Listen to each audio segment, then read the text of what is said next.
네, 오늘은 바다 한가운데서라는 제목으로 우리 성도님들과 함께 말씀을 나누도록 하겠습니다. 혹시 올여름 물놀이를 다녀오신 분들이 계신지 모르겠습니다. 코로나로 인해서 많은 분들이 물놀이를 한번 다녀오고 싶으셔도 제한된 상황으로 인해 아쉬운 마음만 달래지 않으셨을까 이렇게 생각이 듭니다. 보통은 이제 코로나가 없다는 상황을 가정하면 해마다 여름이 될 때 사람들은 바다로 또 강으로 젊은이들은 또 워터파크 이런 곳으로 이제 물놀이를 떠납니다. 여름의 뜨거운 더위를 식히기 위해서 또 일상에 지쳐 있는 몸과 마음의 위로를 또 얻기 위해서 보기만 해도 마음이 시원해지는 그 물을 향해 사람들이 발길을 옮기곤 합니다. 사실 피서행렬이라고 하는 게 만만한 일은 아니잖아요. 휴가 기간이 다 겹치고 하다 보니 차에서 긴 시간을 보내야 하고 피로를 해소하러 가다가도 오히려 피로가 쌓이기도 하는 그러한 상황도 발생을 하는데요. 피서행렬이 무척이나 고되지만 그럼에도 그 고된 길을 사람들이 마다하지 않고 가는 이유는 보기만 해도 가슴이 뻥 뚫리는 그 바다의 시원함을 아마 한 번쯤 1년에 한 번쯤은 만끽하고 오고 싶어 하는 마음 때문인 것 같습니다. 혹시 여러분들께서도 그런 마음을 한 번쯤 가져보신 적이 있으신지 모르겠습니다. 사실 저는 이러한 감정을 느껴본 적이 없습니다. 이유는 제가 물을 싫어하기 때문인데요. 물을 싫어하는 이유가 두 가지 정도 있습니다. 아주 어렸을 때 초등학교 저학년 이쯤이었던 걸로 기억을 하는데요. 외가 식구들, 저희 어머니께서 8남매이신데 외가의 이모부, 사촌, 형, 누나들 다 해서 바닷가로 휴가를 같이 간 적이 있어요. 그래서 텐트를 해변가에다 쳐놓고 이제 놀고 있었는데 제 기억에는 어렴풋이 이제 기억이 나는데 갑자기 그 바다가 이렇게 어두워졌던 기억이 납니다. 그리고 바다가 어두워졌었고 파도가 좀 세게 치는 이미지가 떠오르고요. 얼마 지나지 않아 방파제에 사람들이 우르르 몰려가는 그 장면들이 기억이 나요. 그래서 아버지에게 그때 제가 무슨 일이 일어났냐고 이렇게 여쭤봤더니 사람이 죽은 것 같다고 그런 이야기를 하셨어요. 그때 이제 파도에 휩쓸려서 젊은 분들 몇 분이 거기서 목숨을 잃게 되는 일이 있었는데요. 그때 그 사건 때문인지 바다가 굉장히 무서웠어요. 어린 시절 기억이어서 그런지. 그래서 저는 그 뒤로 바다에 발을 담궈 본 적이 없습니다. 중고등학교 시절 중학교 시절이 있네요. 중학교 2학년 때 동네에 계곡에 친구들과 함께 물놀이를 갔는데요. 거기는 이렇게 가슴 정도의 깊이 수심이 되어 있는 곳이어서 친구들이랑 수박도 이제 싸가고 옥수수도 쪄가지고 이렇게 먹으면서 물놀이를 이렇게 방학 때 즐겼던 적이 있어요. 그래서 남자 친구들이니까 좀 거칠게 이렇게 물놀이를 하고 있었는데 제가 또 어느 순간에 한번 발이 이렇게 푹 꺼지는 경험을 했습니다. 거기만 수심이 유독 깊었던 곳이 있었는데 제가 막 피하고 물장구를 치다 보니 거기에 이렇게 발을 딛게 됐고 제 키가 훌쩍 넘는 곳이어서 아마 한 10초 정도 되지 않았을까 싶은데요. 그 10초 동안 죽는 거 아닌가 하면서 허우적거렸던 경험이 있습니다. 그때 친구들의 도움으로 제가 거기서 이제 빠져나올 수 있게 됐는데 그 뒤로는 계곡에 가도 허벅지 이상 넘어가면 제가 물 속에 들어가질 않아요. 너무 그 물이 무서워가지고 그렇게 두 번의 사건은 저로 하여금 물에 대한 굉장히 안 좋은 이미지를 심어주었고요. 저는 지금까지 34살이 됐는데도 물에 들어가지 않습니다. 저는 그래서 아마 바다를 보고 시원하다 이런 느낌을 받지 않는 것 같아요. 들어가고 싶다라는 생각은 당연히 하지 않고요. 저는 바다, 물이 아주 싫습니다. 왜 이 바다에 대한 부정적인 이미지를 제가 이렇게 길게 말씀드렸냐 하면요. 성경이 쓰여지던 시대에 이스라엘 백성들, 좀 더 나아가서는 고대 근동 사람들은요, 이 바다에 대한 이미지가 저보다 더 훨씬 더 심각하게 안 좋았기 때문에 그렇습니다. 지금이야 우리가 이제 과학이 많이 발달돼 있으니까 뭐 바다 이렇게 탐사도 하기도 하고 여러 가지 측정을 통해서 바다 속을 들여다보기도 하지만 고대인들에게 이 바다라고 하는 것은 정복되지 않은 미지의 세계였습니다. 그래서 고대 근동의 여러 창조 신화들, 여러 신화들의 내용을 살펴보면요, 항상 어떤 이야기가 등장하냐, 그 민족들을 창조한 창조신이 바다의 신적인 존재, 어떤 혼돈의 괴물들과 아주 대단한 혈투를 벌인 끝에 승리하여서 뭐 인간들을 창조했다, 이런 이야기들이 고대 근동에 이렇게 널리 퍼져 있는 고대 근동의 바다에 대한 상식적인 이해였다고 할 수 있습니다.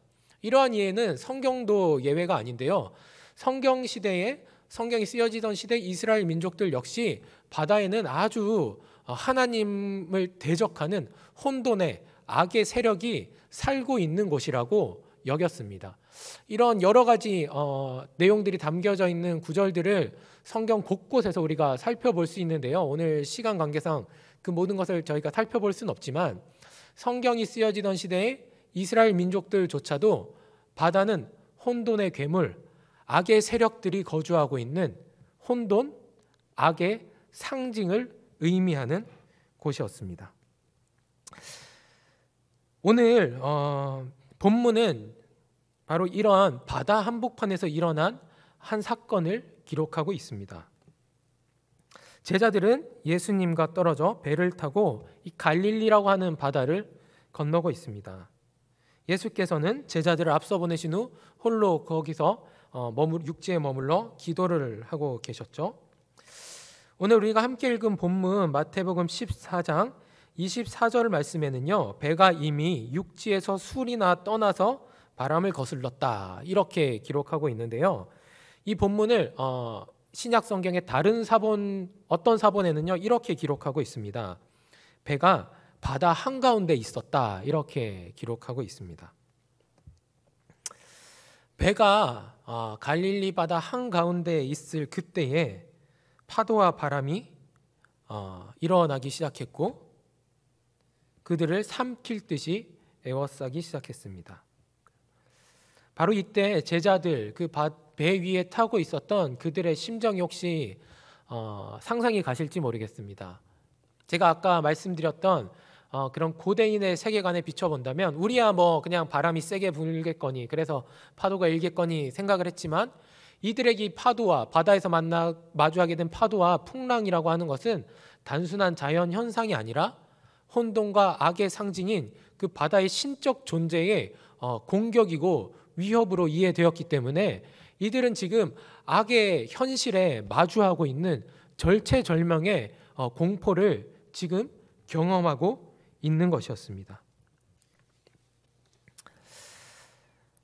그들의 목숨이 바로 이러한 악과 혼돈의 세력에 의해 위협받고 있는 이 절체절명의 순간 예수께서 물 위를 걸어오셨습니다.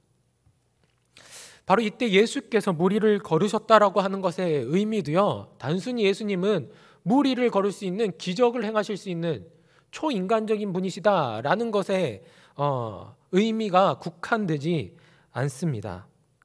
이스라엘 백성에게 있어서 혼돈과 악의 상징인 이 바다를 걸을 수 있는 존재는 하나님밖에 없었습니다. 하나님만이 혼돈과 악이 존재하는 이 바다 괴물이 살고 있는 이 바다를 짓밟으실 수 있고 하나님만이 바로 그 세력에게 두려움을 주실 수 있는 존재라는 것이 이 시대에 이스라엘 백성들이 가지고 있었던 일반적인 이해였던 것입니다. 우리 함께 시편 말씀, 욥기, 하박국 말씀 제가 준비해 봤는데요, 한번 읽어보도록 하겠습니다. 같이 16절에서 19절 읽어보겠습니다. 하나님이여, 물들이 주를 보았나이다.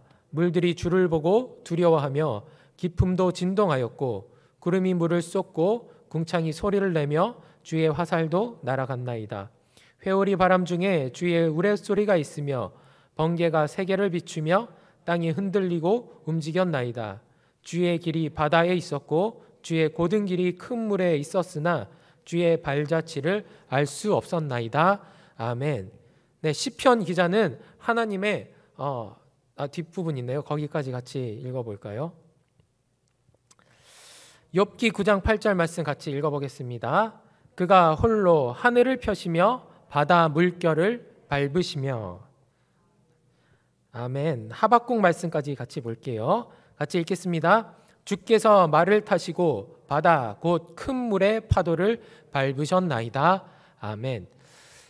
이 시기에 이스라엘 백성들은 이 바다, 혼돈과 악의 괴물, 신적인 존재가 하나님을 거스리는 그 존재가 살고 있는 이 바다를 짓밟으실 수 있는 분은 오직 여호와 하나님만이 유일하시다라고 하는 그 신앙을 굳게 가지고 있었습니다. 따라서 예수께서 바다 위를 걷고 바다 위를 밟고 계시다라는 사실은 예수가 바로 약속된 우리에게 언약을 주시고 이 세상을 창조하시고 그 혼돈의 괴물을 물리치시고 악을 정복하시는 그 하나님이라는 사실을 성서가 증언하고 있는 사실이라는 것입니다. 바다 위를 걸어 다녔다는 것은 대단한 능력을 예수께서 가지셨다라는 사실을 넘어 이분이 바로 하나님이시다라는 말씀을 전하고 증언하고 있는 사건인 것입니다.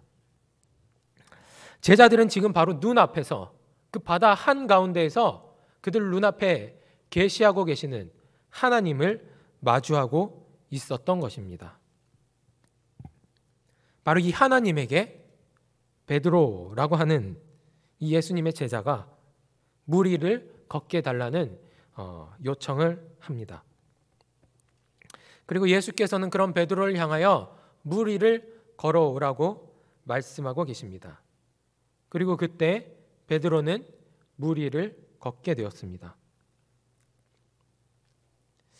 주님을 의지하고 그의 말씀에 순종할 때 우리는 악과 혼돈, 이 세상에 하나님을 대적하는 그 세력을 밟고 딛고 설 수 있다라는 사실을 바로 보여주고 있는 장면인 것입니다. 주님을 의지하고 그 말씀에 순종하는 것이 악이 만연한 이 악의 현실 가운데 우리가 그들에게 잠식당하지 아니하고 그들에게 지배당하지 아니하고 살아갈 수 있는 길이라는 것을 본문은 말씀하고 있습니다. 사랑하는 성도 여러분, 이 세상은 여전히 하나님을 대항하는 혼돈과 악의 세력이 마치 자신들이 이 세상의 주인인 것처럼 판을 치고 사람들을 위협하고 사람들을 자신들의 발 아래 두고 왕노릇하기 위하여 수단과 방법을 가리지 않습니다. 여전히 이 세상에는 하나님의 질서와 통치를 거스르는 악의 세력들이 우리를 삼키려 하고 있습니다. 제가 아기가 이제 태어나서 4달 조금 넘었는데요. 오늘 설교에 아기 이야기가 2번 나올 건데 아기를 안 낳았으면 어쩌을까 싶을 정도로 예화에 제가 요즘에 되게 많이 쓰고 있어요. 아기를 낳으니까 예전에는 보이지 않던 뉴스가 보이기 시작했습니다. 그 뉴스가 뭐였냐면 아동학대에 관한 뉴스였습니다. 최근 들어서 정인이라고 하는 그 어린아이가 큰 희생을 당한 사건을 비롯해 정말로 말도 하지 못하고 울음밖에 표현하지 못하는, 목도 가누지 못하는 그 신생아들을 부모들이 끔찍하게 학대하고 생명을 빼앗게 되는 그런 비참한 그런 현실을 뉴스를 통해서 요즘 들어서 참 많이 제가 아기를 낳게 돼서 그런지 접하게 되고 있습니다. 뭐 이뿐입니까? 심심찮게 지금도 들려오는 끔찍한 살인 사건들, 갖가지 성범죄, 강도 사건, 이런 것에 뭐 국한되지 않죠. 온갖 부정과 부패가 판치는 이 세상, 그것으로 말미암아 이 나라가 지금 병들어 있고 우리는 그러한 모습을 너무나 어렵지 않게 자주 목격합니다. 악이 이 세상 가운데 편만하게 퍼져 있는, 이 세상을 다스리고 있는 현실을 우리는 눈으로 목격합니다. 그런데요, 이러한 현실만이 우리가 마주하는 악의 전부는 아닙니다. 이 악의 권세가 얼마나 교묘한지, 얼마나 교활한지 사람들이 알아챌 수 없을 정도로 교묘하게 하나님의 질서를 거스르고 우리를 다스리려 하고 있습니다. 사람들은 저마다 또 다른 누군가에게 인정받기 위하여 오로지 자신의 부를 축적하기 하는데 혈안이 되어 있는 그러한 삶의 방식이 이 세상 가운데 널리 적용되고 있습니다. 수단과 방법을 가리지 않고 높은 곳에 오르는 것만이 지상 목표인 것이 바로 이 세상이 이야기하고 있는 삶의 방식입니다. 바로 이러한 삶의 방식과 모습들조차 하나님을 거스르는 악의 현실이고 악의 질서라 우리가 말할 수 있습니다. 어디 이뿐만입니까? 이러한 방식 가운데, 이러한 질서 가운데 소외된 어떠한 곳에서는 사람들이 쓰러져 가고 있고 지쳐가고 있는데 그들에 대한 배려와 따뜻한 사랑을 우리는 건네주는 것을, 그 방법을 잊고 살아가고 있습니다. 하루하루를 힘겹게 버텨가는 이웃들을 돌아보는데 그 누구도 앞장서지 않습니다. 하나님은 내 이웃을 내 자신과 같이 사랑하라고 말씀하셨는데 우리는 그 하나님의 방식, 그 하나님의 질서대로 살아가지 않습니다. 이것조차도 우리가 마주하고 있는, 우리가 발을 딛고 있는 악의 현실이요 악의 질서인 것입니다. 사랑하는 성도 여러분, 그럼에도 우리는 이 악의 현실을 이겨낼 재간이 없습니다. 정신을 조금만 놓고 있으면 어느샌가 그들과 똑같은 방식으로 살아가고 있는 우리의 모습을, 나 자신을 발견하시진 않습니까? 이 악의 현실을, 혼돈의 세력을 짓밟으실 수 있는 분은 하나님밖에 없습니다. 그들의 권세와 세력이 너무나도 강력해 우리의 인간적인 힘으로는 당해낼 수 없다는 말입니다. 하지만 하나님께서는 그렇지 않으십니다. 하나님은 그들을 발로 딛고 짓밟고 우뚝 서실 수 있는 능력의 주님이십니다. 우리가 바로 악을 이기시는 하나님을 바라보고 의지할 때, 그분의 말씀에 순종하는 삶을 살아갈 때에 우리는 우리를 삼키려는 악의 현실 가운데서, 그 거친 풍랑과 파도의 현실 앞에서 그들을 밟고 승리할 수 있는 것입니다. 물 위를 걷던 베드로가 얼마 지나지 않아 바람을 보고 두려움에 떨었다고 오늘 본문은 증언하고 있습니다. 베드로가 바람을 보고 두려움에 떠는 바로 그때에 베드로는 그 물속으로 빠져들어가기 시작했습니다. 베드로를 물속에서 건지신 예수께서 베드로를 향하여 말씀하셨습니다. 믿음이 작은 자여, 왜 의심하였느냐? 이때 예수께서 왜 의심하였느냐라고 하신 말씀의 헬라어 단어는요, 디스타초라고 하는 단어인데요, 이 단어의 본 뜻은 어떤 의미냐면요, 마음이 나누어졌다라는 뜻입니다. 마음이 나누어졌다. 베드로는 바람을 보고 마음이 나누어졌습니다. 악의 현실을 보고 그의 마음이 나누어졌습니다. 예수님만 바라보았을 때는 예수님만을 따르겠나로, 하나님의 통치와 하나님의 질서 가운데 내 삶을 헌신하고 드리겠나고 다짐했는데, 그렇게 살 수 있을 것 같았는데 악의 현실을 바라보니 그의 마음이 나누어졌다는 것입니다. 그의 마음이 나누어졌을 때 그는 그 현실 속으로 빠져 들어가기 시작했습니다. 오늘 심야 예배 가운데 나오신 성도 여러분, 우리도 베드로와 같은 이와 같은 현실을 경험할 때가 있으시죠?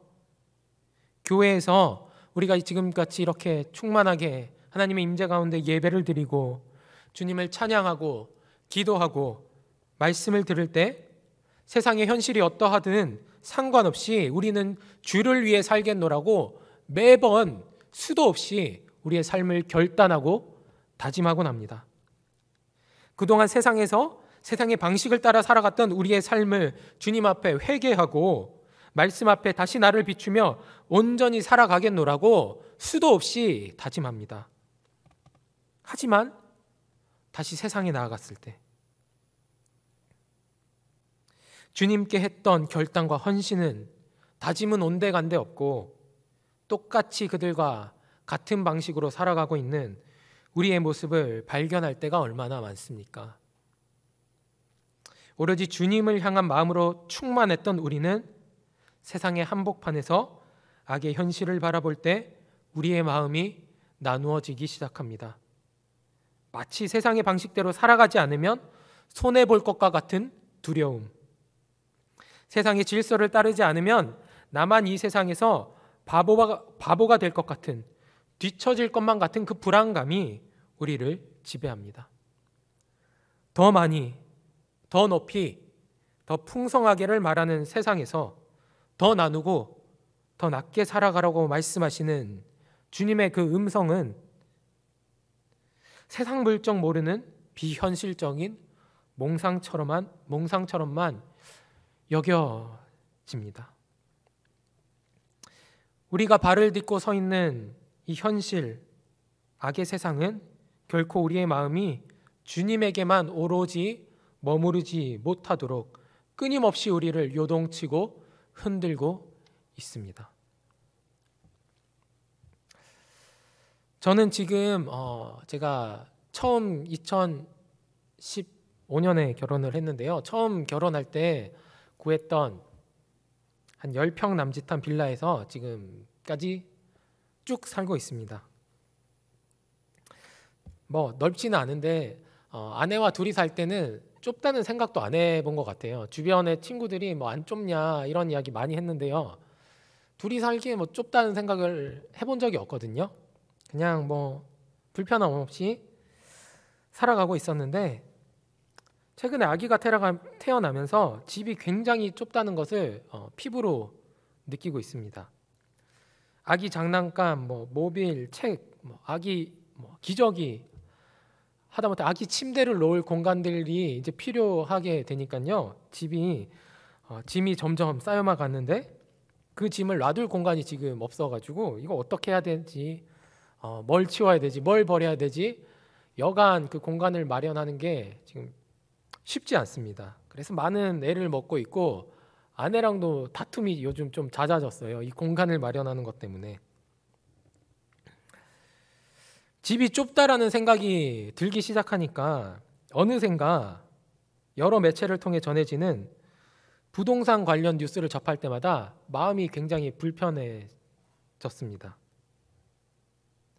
연예인들이 부동산 투자로 수십억을 벌었다는 이야기, 뭐 어느 지역의 집값이 몇 퍼센트 올랐다는 이야기를 들으면 마음이 너무 씁쓸해요.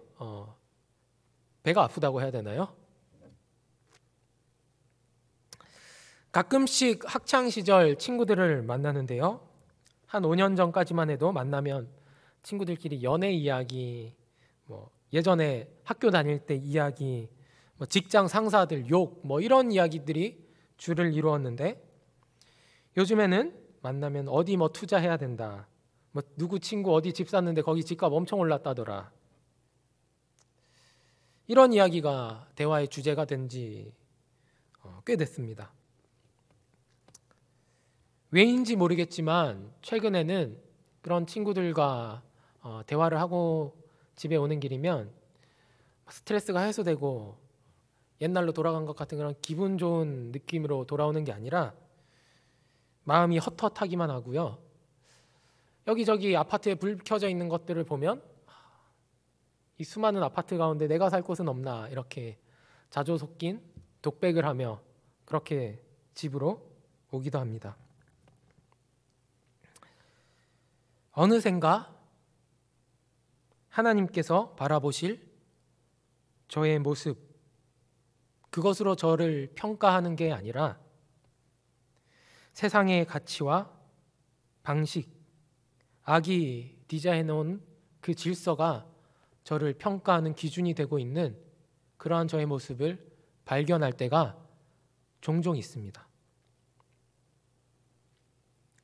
세상에서 말하는 그 가치에 따라 저의 삶의 목표를 바꾸고 싶다는 욕망이 불일 듯 일 때가 종종 있습니다.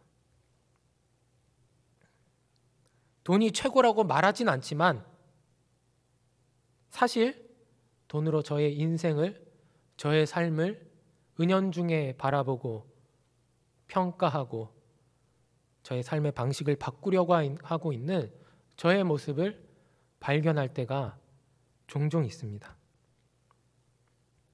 목사로서, 아니요, 목사가 아니라 한 사람의 그리스도인으로서 세상적인 가치를 뒤로하고 주님만 따르겠다고 하는 결단은 이렇게 세상 가운데, 세상 그 한복판에 있을 때 어느샌가 희석되어져 사라져가는 저의 모습을 발견할 때가 종종 있습니다. 대단한 살인, 강도, 그와 같은 거대한 악은 아닐지라도 하나님의 가치와 질서에 반하는 세상의 질서와 가치를 마주할 때, 그 악의 현실을 마주할 때면 우리는 이와 같이 하나님께만 쏟았던 우리의 마음이 나누어지는 현실을 자주 경험하게 되죠. 그리고 어느샌가 그 악의 질서와 현실로 우리 자신의 삶을 평가하고 판단하고 있는 우리의 모습을 발견할 때 혹시 없으셨습니까? 그리고 그렇게 살아야만 할 것 같은, 그래야만 이 세상에서 행복할 것만 같은, 그래야만 이 세상에서 바보 취급 안 당할 것만 같은 그런 생각 해보신 적 없으십니까? 그리고 마침내는 우리도 그와 같은 삶의 방식을 따라 살아간 적도 있지는 않으십니까? 풍랑을 본 뒤 어느샌가 바닷속으로 빠져들었던 베드로처럼 말입니다. 사랑하는 번동제일교회 성도 여러분, 세상에 던져지지 않은 채로 주님만을 바라볼 때 주님을 위해 살겠다고 결단하는 것은 어려운 일이 아닙니다. 하지만 우리가 발을 딛고 있는 곳은 세상입니다. 하나님의 질서를 거스르는 삶의 방식이 일상이고 상식인 악의 현실에서 우리는 지금도 하루하루를 살아가고 있습니다. 그리고 그들은 결단코 우리를 있는 그대로 내버려 두지 않습니다. 수많은 파도와 바람으로 주님만을 향해 있는 우리의 마음을 나누려 수단과 방법을 가리지 않습니다. 그리고 그들의 공격 앞에 우리는 무력하기만 합니다. 우리에게는 그 악의 현실을 거슬러 살아갈 능력과 힘이 없기 때문에 그렇습니다. 하지만 우리가 주님의 손을 잡을 때 주님께서 우리의 손을 잡고 그 악의 현실 가운데 우리를 건져주신다라고 오늘 본문은 분명히 증언하고 있습니다. 바닷속에 빠져가고 있던 베드로는 주님을 향하여 외쳤습니다. 주여 나를 구원하소서. 바로 그때 주님께서 베드로의 손을 잡아 건지셨습니다. 우리가 하나님의 통치와 질서를 거스르는 세상 가운데서 악의 현실 앞에서 그 질서를 거슬러 살아갈 수 있는 유일한 방법은 주님의 손을 붙잡는 것밖에 없습니다. 바다 한복판에서 베드로가 주님의 손을 잡고 바다를 딛고 설 수 있었듯이 우리가 세상의 한복판에서 주님의 손을 붙잡을 때에만 우리는 세상의 방식, 세상의 질서, 세상의 가치, 세상의 목표를 딛고 설 수 있는 것입니다. 사랑하는 우리 번동제일교회 성도 여러분, 저는 오늘 예수 그리스도의 손을 붙잡고 다시 바다를 딛고 섰던 베드로의 그 은혜가 여러분의 삶 가운데 충만하게 임하길 원합니다. 교회 밖을 나가는 순간 우리는 또다시 베드로처럼, 제자들처럼 다시 바다 한복판, 하나님의 통치와 질서를 거부하는 악의 현실에 또다시 서게 될 것입니다. 그곳은 여전히 우리로 하여금 하나님을 온전히 따르지 못하도록 하는 곳입니다. 여러 수단과 방법으로 우리를 유혹하는 곳입니다. 세상의 기준에 따라 우리 자신을 너는 형편없는 자라고 보잘것없는 자라고 치부하는 그러한 곳입니다. 그래서 마치 하나님을 따르려 하는 우리의 삶이 어리석은 삶인 것처럼 느껴지게 하는 곳입니다. 바로 그럴 때 우리의 믿음의 주요, 온전하게 하시는 이인 예수를 바라보시는 은혜가 있기를 원합니다. 억울함과 손해로 우리를 억누를 때에도, 핍박과 고난으로 세상이 우리를 견디지 못하게 할 그때에도, 온갖 수치와 조롱으로 어느샌가 세상의 방식을 따르고 싶어하는 바로 그때에도 예수 그리스도를 바라봄으로 말미암아 그 세상 한복판을 당당하게 두 발로 딛고 서시는 우리 성도 여러분들 모두 다 되시기를 주님의 이름으로 축원합니다.